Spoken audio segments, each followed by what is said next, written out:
ค่ะเมื่อสัปดาห์ที่แล้วเพียงวันเดียวนะคะดร.มหาเทโมฮัมหมัดอดีตนายกรัฐมนตรีมาเลเซียมาเยือนประเทศไทยค่ะตามคำเชิญของเลขาธิการอาเซียนนะคะมาร่วมงานฉลองครบรอบ 72 ปีโรงเรียนป.เนาะบ้านตาลจังหวัดนครศรีธรรมราชมาครั้งนี้เพื่อมากล่าวสุนทรพจน์นะคะความท้าทายต่ออาเซียนในยุคโลกาภิวัตน์และดิฉันได้มีโอกาสสัมภาษณ์พิเศษด้วยค่ะโดยดร.มหาเทโมฮัมหมัดหรือที่เรียกกันย่อๆว่าดร.เอ็มมีเวลาอยู่เมืองไทยเพียงแค่วันเดียวเท่านั้นนะคะดิฉันเลยมีโอกาสได้ขอสัมภาษณ์เพื่อมาออกในตอบโจทย์นะคะปีนี้ดร.มหาเทอายุรวม 87 ปีแล้วแต่ว่ายังเดินทางไปกล่าวสุนทรพจน์ตามที่ต่างๆทั่วโลกค่ะดร.มหาเทเป็นหมอนะคะไปไหนๆใครก็จะเรียกว่าดร.มหาเทท่านนำมาเลเซียอยู่นานถึง 22 ปีค่ะเป็นผู้นำที่พาประเทศเข้าสู่ช่วงต้นๆของการเปิดประเทศไปสู่ยุคเศรษฐกิจโลกาภิวัตน์และดร.มหาเทได้ทำให้มาเลเซียกลายเป็นเสือเศรษฐกิจตัวแรกๆของเอเชียตะวันออกเฉียงใต้ดร.มหาเทขึ้นชื่อเรื่องการมีวิสัยทัศน์ที่ชัดเจนค่ะโดยเฉพาะการวางแนวทางการพัฒนาประเทศมาเลเซียเข้าสู่ยุคปี 2020 นะคะที่ต้องการให้มาเลเซียเป็นกลุ่มประเทศที่พัฒนาแล้วท่านเป็นผู้นำของพรรคอัมโนพรรคที่ชนะการเลือกตั้งทั่วไปถึง 5 สมัยติดต่อกันค่ะแต่เมื่อนำประเทศหลายปีต่อเนื่องก็เริ่มเกิดคำถามถึงการรวมศูนย์อำนาจทางการเมืองและอำนาจตุลาการรวมถึงการสั่งปลดอันวาอิบราฮิมอดีตรองนายกรัฐมนตรีในช่วงที่เกิดวิกฤตเศรษฐกิจและสั่งฟ้องอันวาอิบราฮิมข้อหามีเพศสัมพันธ์กับคนเพศเดียวกันในเวทีอาเซียนเป็นที่รับรู้นะคะว่าผู้นำมาเลเซียอย่างดร.มหาเทและผู้นำสิงคโปร์ลีกวนยูไม่ค่อยที่จะถูกกันเท่าไหร่นะคะมีการปะทะกันทางวาจาหลายครั้งดร.มหาเทเป็นผู้วิพากษ์วิจารณ์โลกตะวันตกอย่างไม่หวั่นเกรงและเป็นผู้นำมาเลเซียพ้นวิกฤตเศรษฐกิจนะคะโดยเป็นผู้ที่ประกาศกล้าวว่าจะไม่รับเงินกู้จากกองทุนการเงินระหว่างประเทศและก็พาประเทศรอดจากเศรษฐกิจช่วงที่เกิดวิกฤตได้สำเร็จนะคะมาครั้งนี้ดิฉันสอบถามหลายๆเรื่องค่ะไม่ว่าจะเป็นการเมืองมาเลเซียและมุมมองที่มีต่ออาเซียนในยุคโลกาภิวัตน์ค่ะอัสสลามุอะลัยกุมสวัสดีค่ะตุนดร.มหาเท Thank you for joining me in ตอบโจทย์ It's such a great honor to have you with us in our program You've just come from Italy and this year you are turning 87And you are still very as active as ever. Just wondering, how do you take care of yourself? Everybody asks me that question. I really don't quite know, except that I don't smoke, I don't drink, and I'm very careful about the food I eat. I don't overeat. I eat just enough. Everything normal for healthy people. Very normal. Yes. Are you not suffer from jet lag at all? Well, I do, but coming here, I had almost 10 hours of sleep on the plane. You come to Thailand. Your main purpose is to give speech on challenges of globalization in ASEAN. What are challenges for ASEAN? We see today a lot of problems in the world. Part of it is due to this idea about free trade, globalization, capitalism, which has affected the economies of America and Europe. We must be very careful so that this kind of problems, financial and economic, will not affect us. Dr. Surin Pissowan, Secretary General of ASEAN, mentions many times, he said that there are people who can speak Malay, 300 million people, half of population in ASEAN, which have 600 million. What should be the promoted opportunities for people who can speak Malay in ASEAN? Well, they must participate fully in the life of the people of the ASEAN countries in terms of the political life, economic life, and social life of these nations.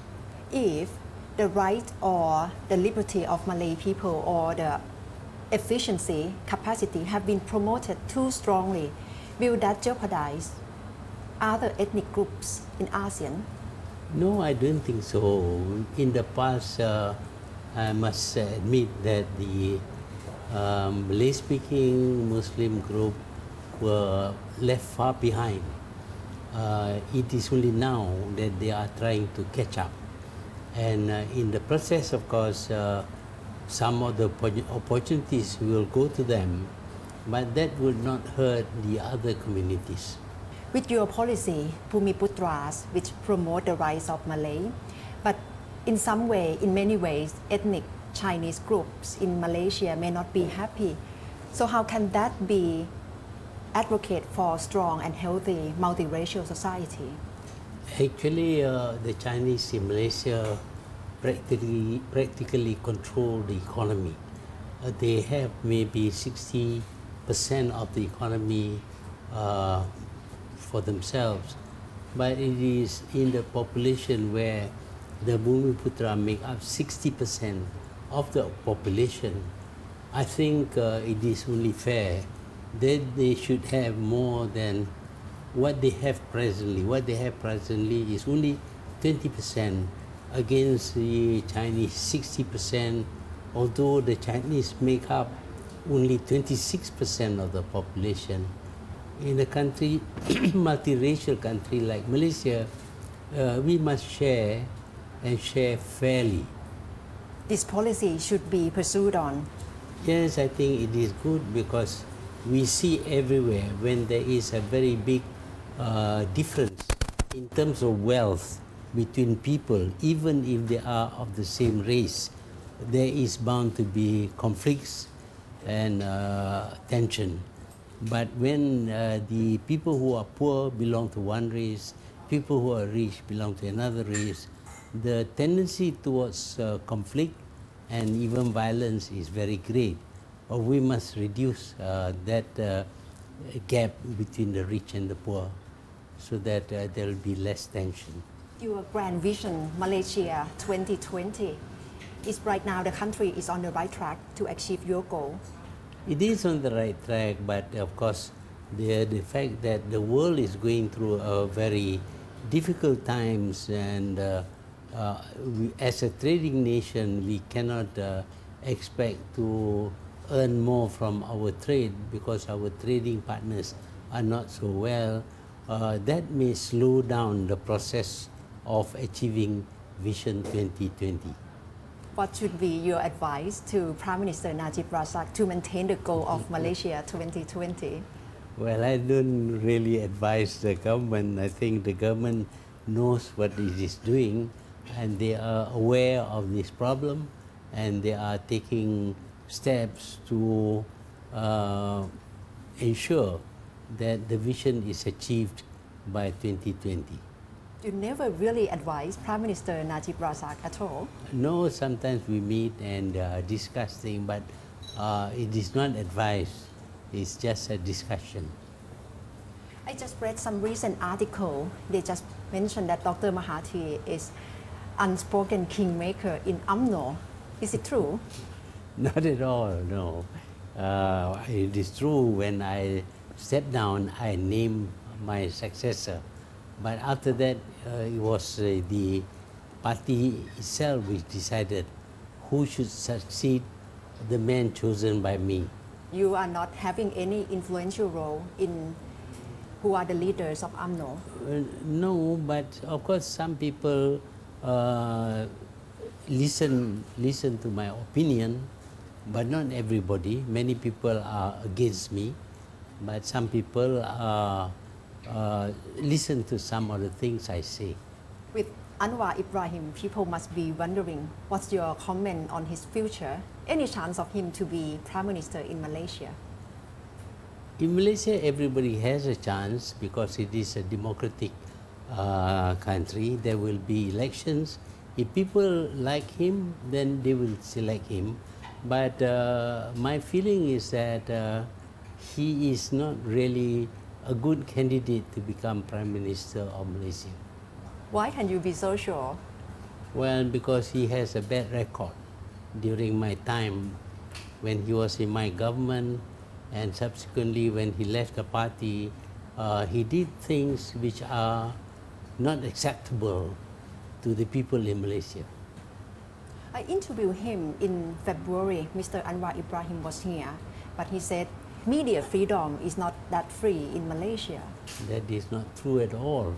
They have newspapers which are completely under the control of the opposition party, in which we cannot put in our opinion at all. They block out our opinion. Then we have the new media, the blog and the internet, where they gave full support for him, and they were very negative, very much against the government. They will never stop. There is no censorship in Malaysia, but newspapers often, if they are pro-government, they will write things for the government. If they are anti-government, they write things against the government. And many newspapers write against the government every day. Your daughter, she has a blog, and she said she is a supporter of Basi rally. Is she on the same page with you? Well, she has her opinion. I have my opinion. If she wants to support Basi, it's her business, so not mine at all. Do you discuss politics among your family members, your son, your daughter? Not always, not often. We have very different views about many things. How do you see the place of Malaysia in ASEAN?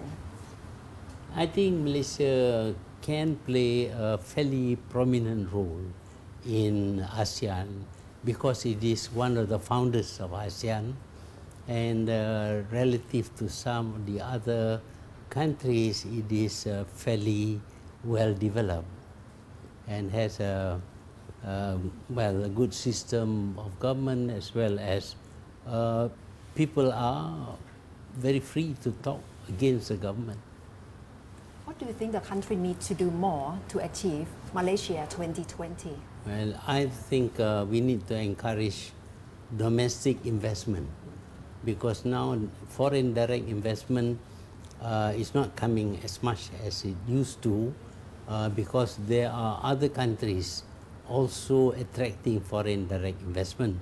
When we started foreign direct investment, only Malaysia was accepting foreign investment.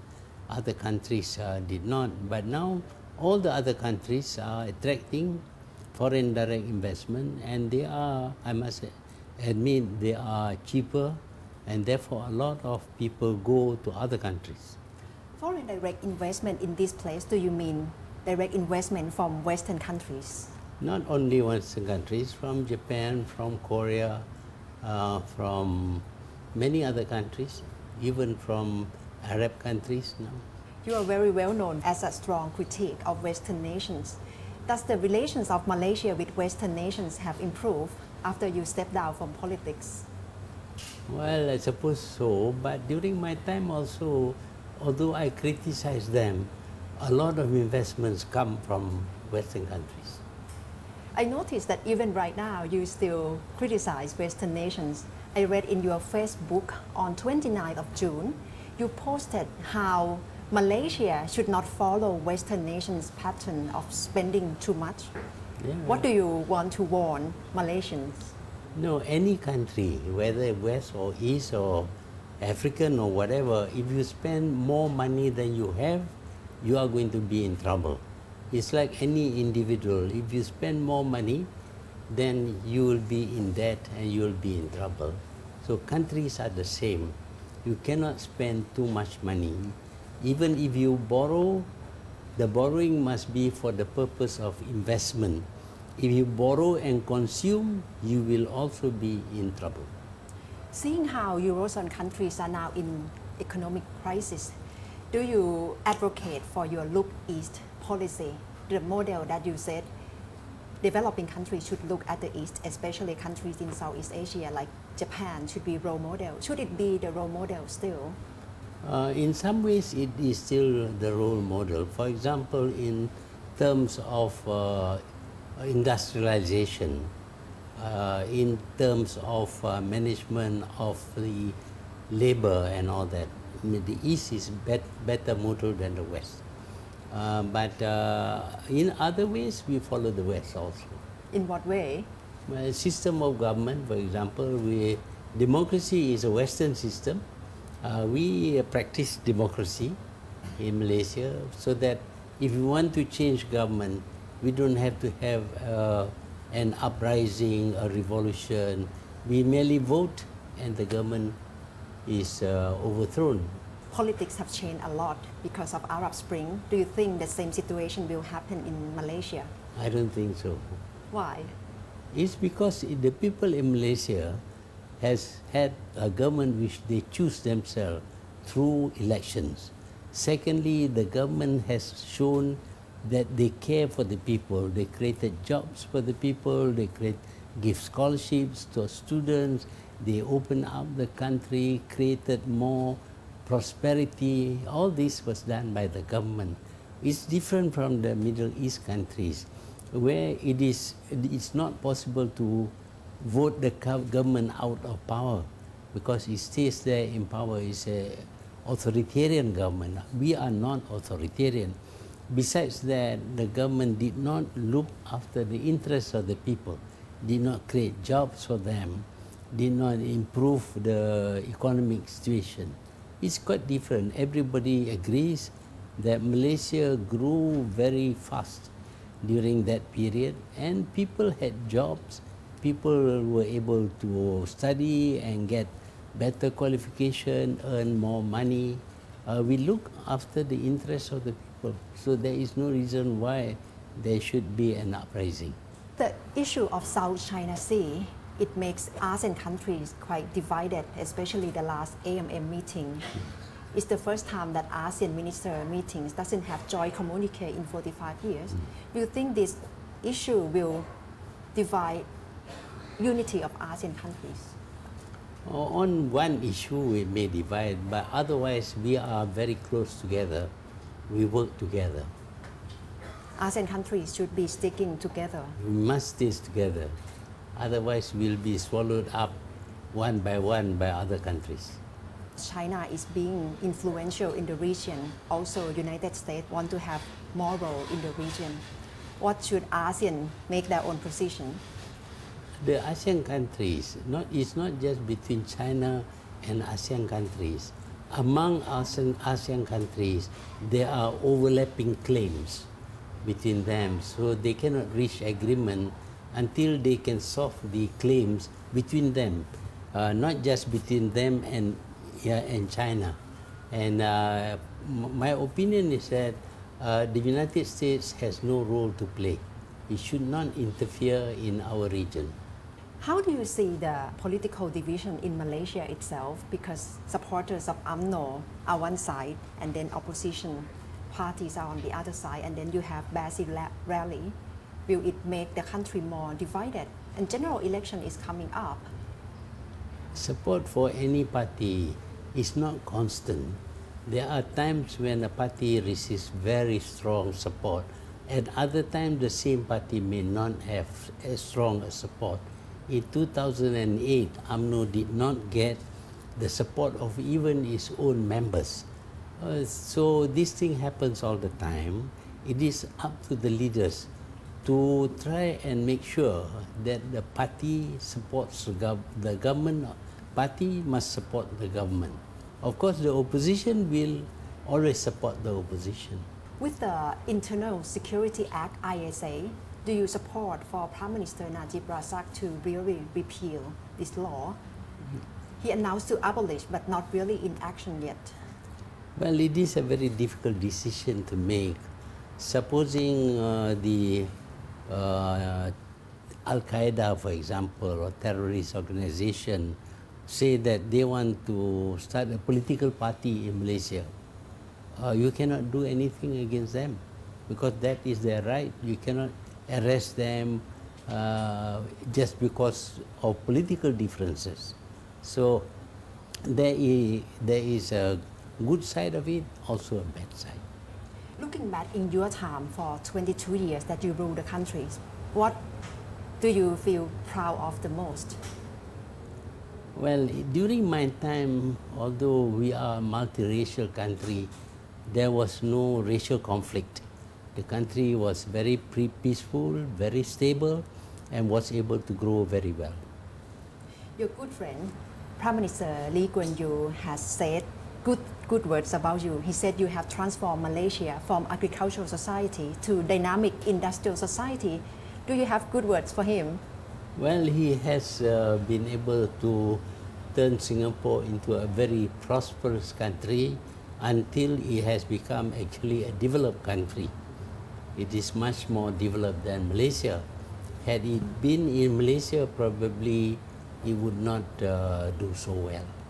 For your own future, do you have any plan for real retirement, or you plan to keep working strongly? No, I'm retired, but of course I take an interest in what is happening in my country. Every citizen should be able to take some part at least in the affairs of the nation because it is where he lives.